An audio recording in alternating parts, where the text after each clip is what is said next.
Hello, I'm Miss Stanbridge and I'm the phonics lead here at Willhampton. Today I'm going to be talking to you about phonics and how it looks at school and things you can be doing at home to support your child. So what is phonics?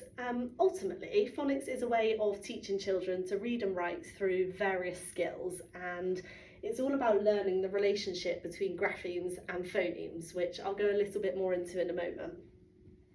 So here at Willhampton, we use unlocking letters and sounds. This is our chosen scheme, and it helps us to deliver our lessons, our assessments for the children, and our one-to-one interventions as well.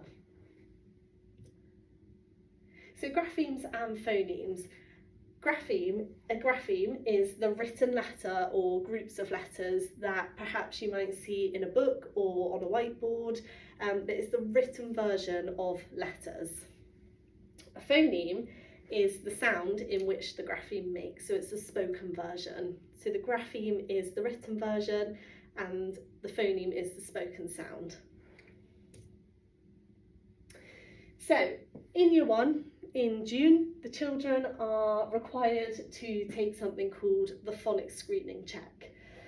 This is a government requirement and all children are expected to take part. To meet the expected standard, the requirement and the pass mark is 32 out of 40.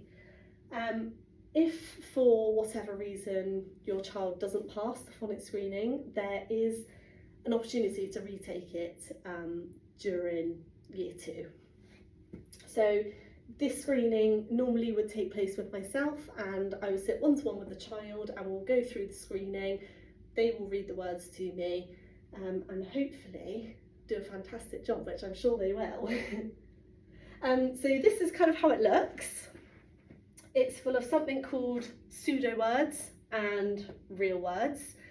The pseudo words, you may have heard them as alien words or nonsense words, but they're words that don't make sense. And the reason that these are included in the phonics screening, is because it's testing the children on their skill to segment and blend.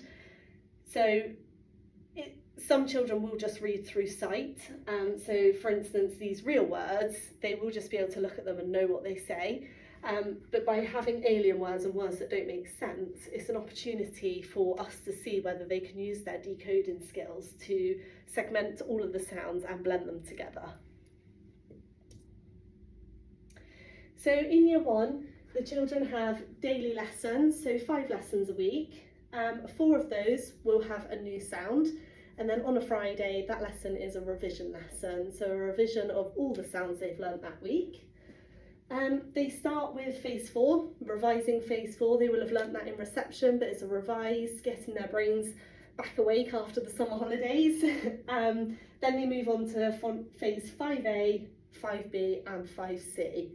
And this is where we talk about alternative pronunciations, which I'll go into in a little bit more detail in a moment. There's lots of terminology in phonics, and we talk to the children quite openly about this terminology, and they do understand and they can tell you all about it. So some examples are digraph and trigraph. And what we mean by this, a digraph is 2 letters that make one sound. An example would be an S and a H. Together they make the sh sound. So it's 2 letters, but actually together it just makes the one sound.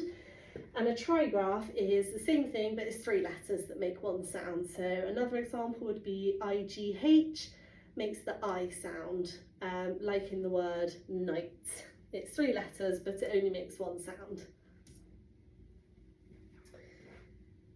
So we talk to the children about not adding something called a schwa when they are saying their sounds. A schwa is when a child will add an sound onto the end of their sound. An example would be the letter T. It makes the t sound. Sometimes children may say ta, or for M, the sound is m, but they might say ma. So it's not adding that sound, that schwa, onto the end of their sounds, and the reason being is that when they come to sounding out words if they're adding in that extra sound, when they come to blend the word together, they're hearing an additional sound that shouldn't be there, and it then makes it quite tricky to blend the word together. These sound mats will have been posted to your Seesaw, but these are examples of all of the sounds that the children are learning, so they won't know everyone just yet, but they will know a good majority of them. At phase 5, things become a little bit more confusing for them. They've learned all of their sounds, and then we say to the children, now some of the sounds that you know can make other sounds, so we call it our alternative pronunciations.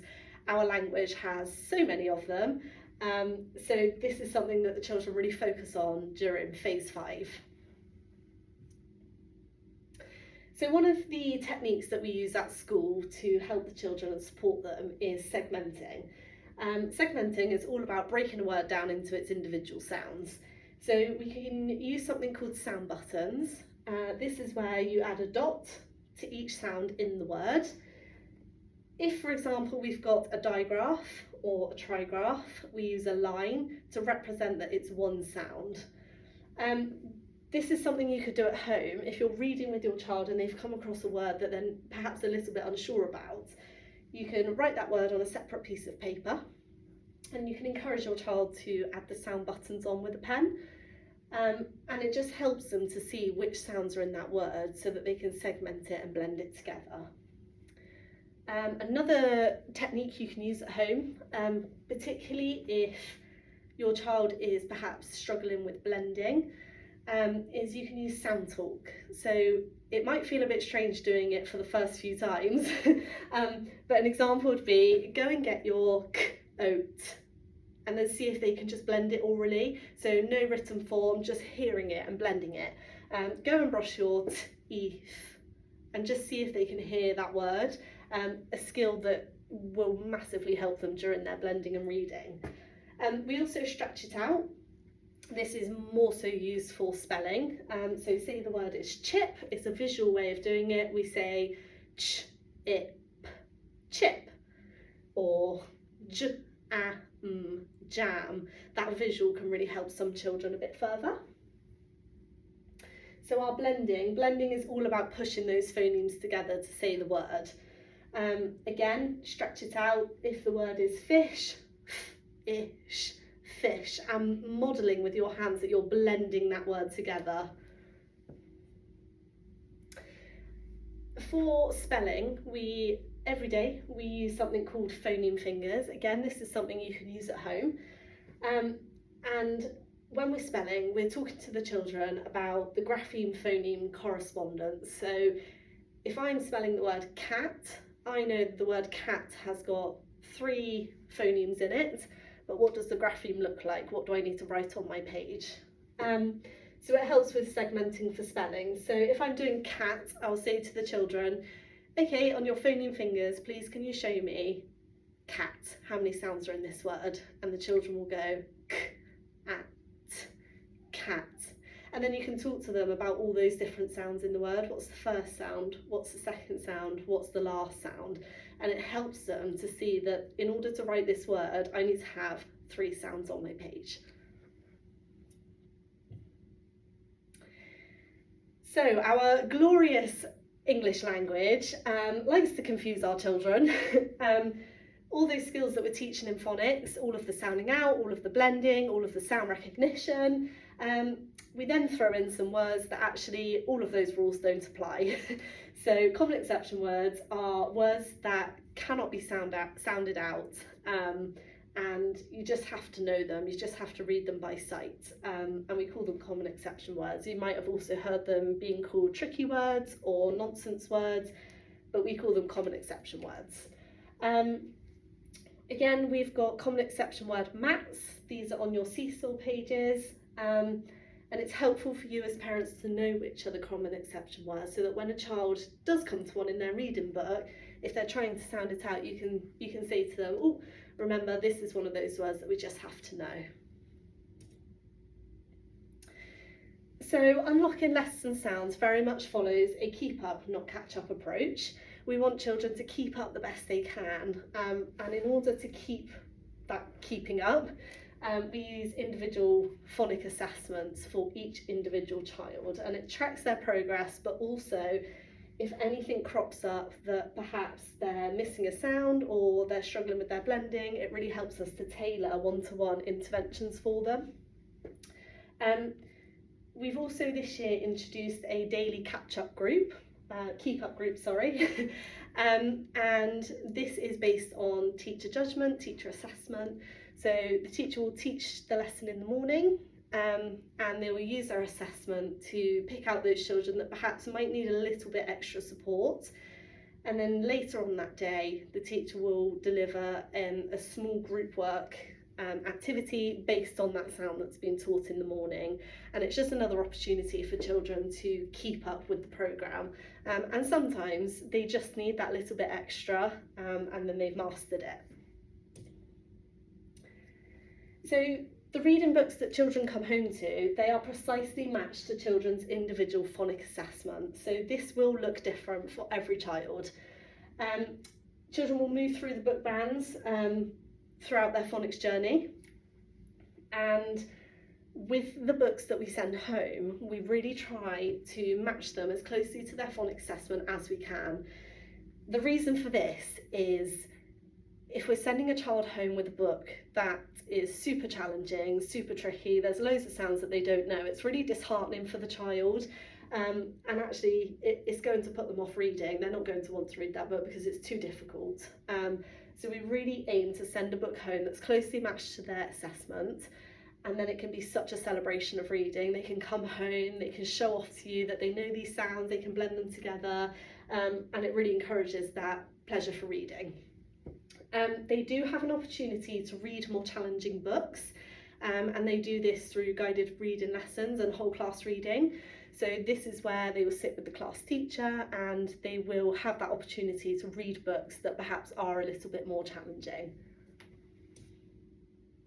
So some top tips for reading at home.